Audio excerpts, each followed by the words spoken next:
Friends, ప్రత్యక్షంగా శిక్షలు వేసే పద్ధతి మీ అందరూ ఎప్పుడు చూసారో లేదో కానీ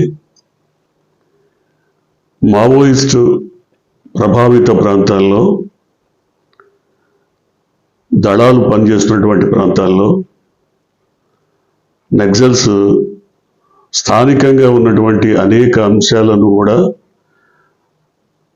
వాళ్ళు పరిగణలోకి తీసుకొని వాటి మీద తీర్పులు ఇవ్వడం, శిక్షలు వేయటం అక్కడికక్కడే జరిగిపోతుంది.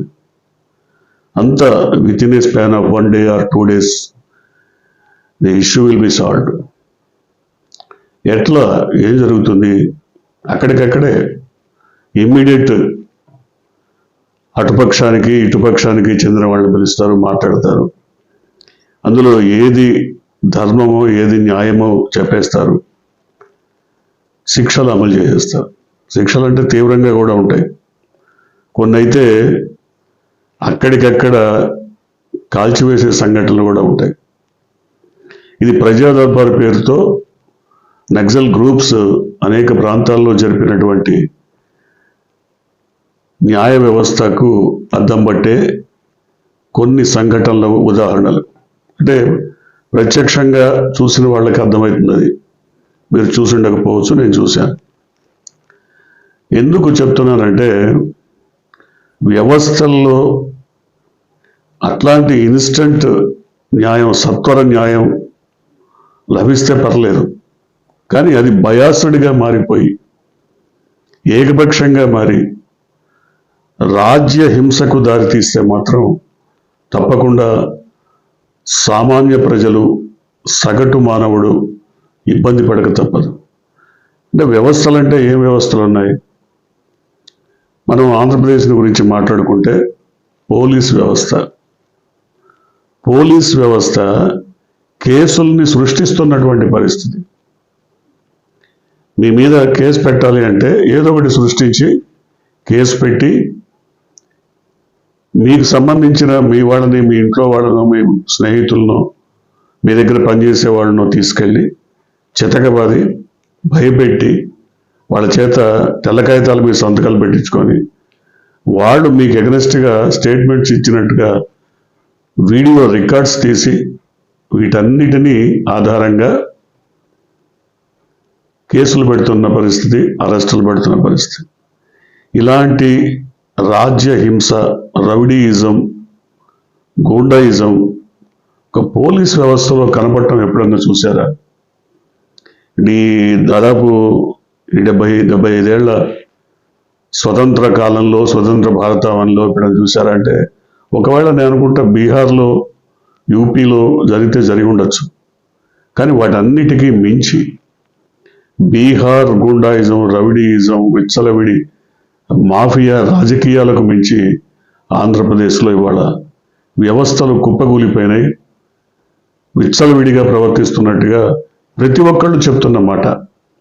ఎందుకు ఈ మాట మాట్లాడాల్సి వస్తుందంటే జాతీయ మీడియా కూడా ఈ అంశాలను ప్రస్తావిస్తోంది. అనేక అంశాలను నేషనల్, ఇంటర్నేషనల్ మీడియా కూడా ప్రస్తావిస్తున్నాయి. అయితే ఎవడు ప్రస్తావిస్తే మాకేంటి? ఎవడు ఏం చేసుకున్నా మాకు అనవసరం, ఎవడు ఏం మాట్లాడినా మాకు అనవసరం. మేము చేసేది మేము చేస్తాం. మద్యం కేసు విషయంలో కేవలం ఎవరో ఏదో స్టేట్మెంట్స్ ఇచ్చారని స్టేట్మెంట్స్ ఆధారంగానే దాదాపు 7-8 మందిని ఇప్పటి వరకు అరెస్ట్ చేశారు.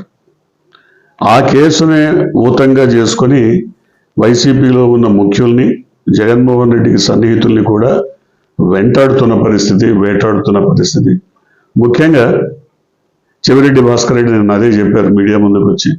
ఆయన దగ్గర పనిచేసిన కానిస్టేబుల్ని, లేదా ఆయన డ్రైవర్ని, లేదా ఆయనకి సన్నిహితుడైనటువంటి ఒక వ్యాపారి, హైదరాబాద్లో ఏదో వ్యాపారం చేసుకుంటున్నా ఆయన ముఖ్య స్నేహితుడు, ఆయన్ని, లేదా వాళ్ళ భార్యని బెదిరించి వీళ్ళందరినీ తీసుకెళ్ళి చెవిరెడ్డి భాస్కర్ రెడ్డికి వ్యతిరేకంగా స్టేట్మెంట్స్ ఇప్పించడం, లేదా తెల్లకాగితాల మీద సంతకాలు పెట్టించుకోవటం. ఇవన్నీ ఆయనే చెప్పాడు, భాస్కర్ రెడ్డి చెప్పాడు. ఈ గోలంతా ఎందుకు? నేనే వస్తాను, విజయవాడలో మీ పోలీస్ స్టేషన్ పక్కన రూమ్ తీసుకుంటాను, మీరు ఎప్పుడు కావాలంటే అప్పుడు అరెస్ట్ చేసుకోండి అని ఆయన చెప్తున్నారు. అంటే కేవలం అరెస్టుల్లోనే ఇలాంటి పరిస్థితి ఉందా అంటే కాదు. మొన్న చూసాం తెనాల్లో నడి రోడ్డు మీద ఇద్దరు దళిత యువకులు, ఒక మైనారిటీ యువకుడిని ఎంత దారుణంగా చిత్రహింస పెట్టిన పరిస్థితి. చట్టం మీ చేతుల్లోకి ఎట్లా తీసుకుంటారు? మీరు పోలీస్ కేసు ఫైల్ చేయటం, కోర్టులో వారిని అప్పగించడం వరకే, జ్యుడిషియల్ మెజిస్ట్రేట్ ఎదురుగుండా ప్రవేశపెట్టడం వరకే పోలీసు విధి. లేదు, మీకు ఒకవేళ కస్టడీకి ఇస్తే మీరు వారి నుంచి నిజాలు రాబెట్టడానికి మీ తరహా మీరు ప్రయత్నాలు చేయొచ్చు. కానీ నడి రోడ్డు మీద ప్రజలందరి మధ్య ఇంత విచ్చలవిడిగా మరి ధర్మాన్ని, చట్టాన్ని, న్యాయాన్ని మీ చేతిలోకి తీసుకొని మీరే తీర్పులు చెప్పి ఇది పైగా ఇది ధర్మం, ఇది న్యాయం, ఇది నైతికత అంటూ ఎల్లో మీడియా ఏ సంఘటన జరిగినా ప్రభుత్వం తరఫున మరి బాగా ఊదటానికి ఎల్లో మీడియా ఉంటుంది కాబట్టి దాని గురించి పెద్దగా పట్టించుకున్నాం. కానీ నేషనల్ మీడియా ఏమంటుంది? జాతీయ మీడియా కానీ అంతర్జాతీయ మీడియా కానీ ఇలాంటి మానవ హక్కుల ఉల్లంఘనకు సంబంధించినటువంటి విషయాలను తీవ్రంగా పరిగణిస్తోంది. కొన్ని వ్యవస్థలు అయితే పూర్తిగా ఎందుకని ఇలా మారిపోయినాయో మనకు అర్థం కావట్లేదు. చిన్న ఉదాహరణ, బెంగళూరులో చిన్నస్వామి స్టేడియంలో తొక్కిసలాట స్టాంపేడ్ జరిగింది. 11 మంది చనిపోయారు. దీని మీద ప్రభుత్వం మీనమేషాలు లెక్కబెట్ట పరిస్థితి ఉన్నప్పుడు హైకోర్టు సుమోటోగా ఈ కేసును స్వీకరించింది. హైకోర్టు స్పందించింది. ఇమ్మీడియట్గా ఎంక్వైరీ చేసి మాకు రిపోర్ట్ సబ్మిట్ చేయాలని కోరింది. కొంతమందిని సస్పెండ్ చేయమని ఆర్డర్స్ పాస్ చేసింది. న్యాయ వ్యవస్థ అంత స్పీడ్గా స్పందించకపోయి ఉంటే ఆంధ్రప్రదేశ్లో లాగానే అక్కడ కూడా కొంతమందిని వెనకేసుకొచ్చే పరిస్థితి ఉండేదేమో తెలియదు. మరి అదే పరిస్థితి, అదే రకమైనటువంటి స్టాంపేడ్ జరిగిన, ఇతరత్ర ఇన్సిడెంట్ జరిగిన ఆంధ్రప్రదేశ్లో న్యాయ వ్యవస్థ ఎందుకు సుమోటోగా తీసుకోవట్లేదు? మనం చూసాం, అప్పన్నస్వామి గుడిలో మరి గోడగూలి 10 మందో 8 మందో 10 మందో చనిపోయారు. మరి ఎందుకు దాని మీద ఈ రోజు వరకు చర్యలు లేవు? ఎవరి మీద చర్య తీసుకున్నారు? తిరుపతిలో స్టాంపేడ్ జరిగి వైకుంఠ ద్వార దర్శనం కోసం వచ్చినటువంటి జనంలో తొక్కిసలాట, భక్తులంతా తొక్కిసలాట జరిగి దాదాపు 10 మంది చనిపోతే ఎందుకు హైకోర్టు సుమోటోగా తీసుకోదు? స్టాంపేడ్ మీద నిజమైనటువంటి బాధ్యులు ఎవరు, ఈ తొక్కిసలాటకి బాధ్యులు ఎవరు, వాళ్ళని గుర్తించమని ఎందుకు ఎంక్వైరీకి ఆర్డర్ చేయట్లేదు? అదొక్కటే కాదు, కొన్ని ఇన్సిడెంట్స్ చూస్తే, ఉదాహరణకి గోదావరి పుష్కరాలు 30 మంది చనిపోయినారు, 30 మందో 32 మందో చనిపోయారు. దాని మీద సుమోటోగా ఎందుకు హైకోర్టు స్పందించలేదు?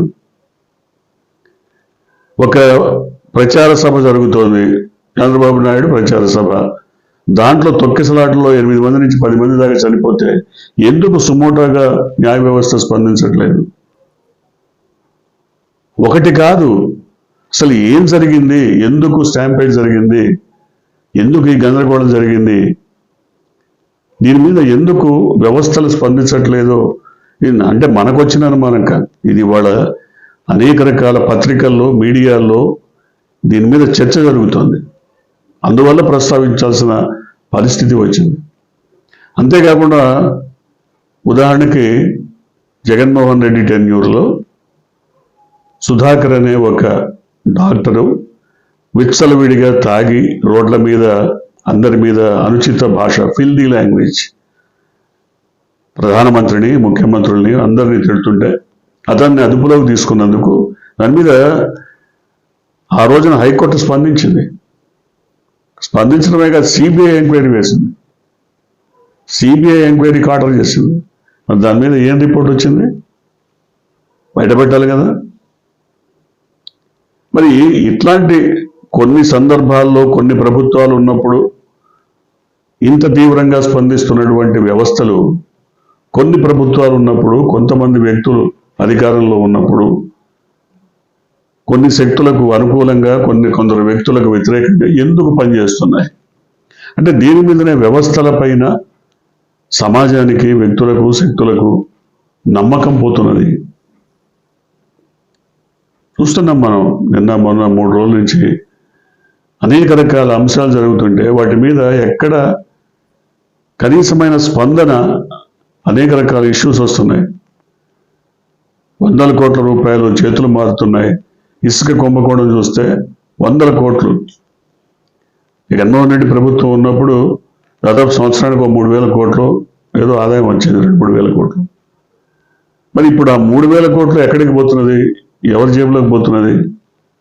ఇది ఓపెన్ సీక్రెట్ కదా. దీని మీద అనేక రకాల వార్తలు పుంకానుపుంకాలుగా వస్తున్నప్పుడు సుమోటోగా కేసు తీసుకొని న్యాయ వ్యవస్థ ఎందుకు దీని మీద ఎంక్వైరీకి ఆర్డర్ చేయట్లేదు? ఇవాళ అక్కడ తెనాల్లో 3 యువకుల మీద అంత ఘోరమైనటువంటి రాజ్యహింస జరిగితే, అట్రాసిటీ జరిగితే, మరి సుధాకర్ మీద సుమోటోగా తీసుకున్నటువంటి హైకోర్టు మరి ఈ దళిత యువకుల పైన, ఒక మైనారిటీ యువకుడి పైన ఇంత అవమానకరంగా దాడి జరిగితే దాన్ని ఎందుకు సుమోటోగా తీసుకోదు హైకోర్టు? అంటే వ్యవస్థల పనితీరు ఈ విధంగా మారడానికి వ్యవస్థల్లో ఉన్న వ్యక్తుల ప్రమేయం ఏమైనా ఉందా అని కూడా ఇవాళ అనుమానం మరి పెళ్ళుబుగుతుంది. ఏంటి? ఎందుకల్లా? వ్యవస్థలు అంటే వ్యవస్థకి ఓ షేప్ ఏమి ఉండదు. అందులో ఉన్న వ్యక్తులే వ్యవస్థలు, వాళ్లే శక్తులు. ప్రభుత్వంలో ఏం జరిగినా, ఎంత అరాచకం జరిగినా, ఎన్ని అట్రాసిటీస్ జరిగినా ఎక్కడ కూడా న్యాయ వ్యవస్థ స్పందించినట్టుగా కనపడలేదు. పోలీసుల తీరు చూద్దామా? విచ్చలవిడిగా మొన్న పల్నాడు ప్రాంతంలో ఒక యువకుడిని తీసుకెళ్లి కిరాతకంగా కొట్టి తన కాలు చేయి పడిపోయేట్టు చేశారు. ఎందుకు జరుగుతుంది? నిరసన తెలిపే హక్కు ప్రజాస్వామ్యంలో ఎవరికైనా ఉంటుంది. నిరసన తెలపడానికి ఒక నాయకుడు బయటకు వస్తే అంబటి రాంబాబుని చాలా ఫిల్దీ లాంగ్వేజ్లో మాట్లాడి అతన్ని అడ్డగించడానికి ప్రయత్నాలు జరిగాయి. మరి వీటి మీద ఎందుకు న్యాయ వ్యవస్థ స్పందించట్లేదు? నిరసన తెలిపే హక్కు ఉంది కదా. వాళ్ళేం రౌడీయిజం చేయటం లేదు, గుండాయిజం, దాడికి వెళ్ళటం లేదు. జస్ట్ నిరసన తెలియజేస్తారు. కలెక్టర్కో సంబంధ వ్యక్తికో వినతి పత్రం సమర్పించి తిరిగి వచ్చేస్తారు. దీన్ని అడ్డుకోవటం ఎందుకు? సో ఏ రకంగా చూసినా ఆంధ్రప్రదేశ్ వ్యవహారాలపైన, ఆంధ్రప్రదేశ్లో జరుగుతున్న అట్రాసిటీస్ పైన జగన్మోహన్ రెడ్డి కూడా స్పందించి దీన్ని ప్రధాని దృష్టికి, రాష్ట్రపతి దృష్టికి, హైకోర్టు దృష్టికి తీసుకెళ్ళబోతున్నారు అన్న వార్తలు వినపడుతున్నాయి. ఎందుకంటే ఇవి గనక తెలియపరచకపోతే, ఈ అట్రాసిటీస్ అన్నీ కూడా బహిరంగపరచకపోతే వాళ్ళక్కడ ఇదంతా సుఖంగా ఉంది, అద్భుతంగా పాలన సాగుతోంది అని భ్రమించే పరిస్థితి ఉంది. కాబట్టి ఇవాళ జగన్మోహన్ రెడ్డి కూడా స్పందించి వీటన్నిటిపైన ఒక స్పెషల్ రిపోర్ట్ తయారు చేసి దాన్ని కేంద్రానికి, రాష్ట్రపతికి, ప్రధానికి సమర్పించబోతున్నారు. అట్లాగే సిజే సుప్రీంకోర్టుకు కూడా ఇస్తారు అని. ఇవ్వాల్సినటువంటి అవసరం ఎంతైనా ఉంది. ఎందుకంటే ప్రభుత్వం ఏడాది కాలంలో జరిపినటువంటి అరాచకాల మీద, అక్రమాల మీద, బాలికల పైన, చిన్న ముక్కుపచ్చలారని 8 ఏళ్ల బాలికల పైన సామూహిక అత్యాచారాలు జరుగుతున్నాయి. ఒక అమ్మాయినైతే నిన్న 8వ తరగతి 9వ తరగతి జరుగుతున్న బాలిక పైన 14 మంది మరి సామూహికంగా అత్యాచారం చేశారు. అమ్మాయిని బంధించి ఒక ఇంట్లో సామూహికంగా చేశారు. దాని మీద ఏం జరుగుతుంది అసలు? People should know what is going on. ఎవ్వరికీ చెప్పరు, ఏమీ తెలియకూడదు, బయటికి రాకూడదు, జరగాల్సినవన్నీ జరిగిపోవాలి. అంటే వ్యవస్థలు ఏం చేస్తున్నాయో తెలుసుకునే హక్కు ప్రజలకు ఉంటుంది. ఎందుకంటే ప్రభుత్వంలో ప్రజల సొమ్ముతో పనిచేస్తున్న వ్యవస్థలు అవి. వాటికంతటా అవి ఏదో మన ముఖ్యమంత్రి చెప్పినట్టు అమరావతి సెల్ఫ్ సస్టైన్ రాజధాని లాగా సెల్ఫ్ సస్టైన్ వ్యవస్థలు కాదు. వ్యవస్థల్లో పనిచేస్తున్న ప్రతి వ్యక్తికి ప్రజాస్వామ్యయుతంగా ప్రజల డబ్బే అందుతోంది పారితోషికంగా, జీతాలుగా. కాబట్టి సమాధానం చెప్పాల్సిన అవసరం ఎంతైనా ఉంటుంది. చూడాలి, ఇప్పటికైతే జరుగుతున్న విషయాల మీద నేషనల్ మీడియా ఫోకస్ చేసినందువల్లే మనం కూడా మాట్లాడుకోవాల్సిన పరిస్థితి ఏర్పడింది. చూద్దాం రానున్న రోజుల్లో ఏం జరగబోతుందో. మీరు కొత్తగా కనుక ఈ ఛానల్ని చూస్తున్నట్టయితే, మీరు ఇప్పటివరకు మన ఛానల్ని సబ్స్క్రైబ్ చేసుకున్నట్టయితే వెంటనే ఛానల్ని సబ్స్క్రైబ్ చేయండి. వెంటనే వీడియోని లైక్ చేసి షేర్ చేయండి. బెల్ ఐకాన్ని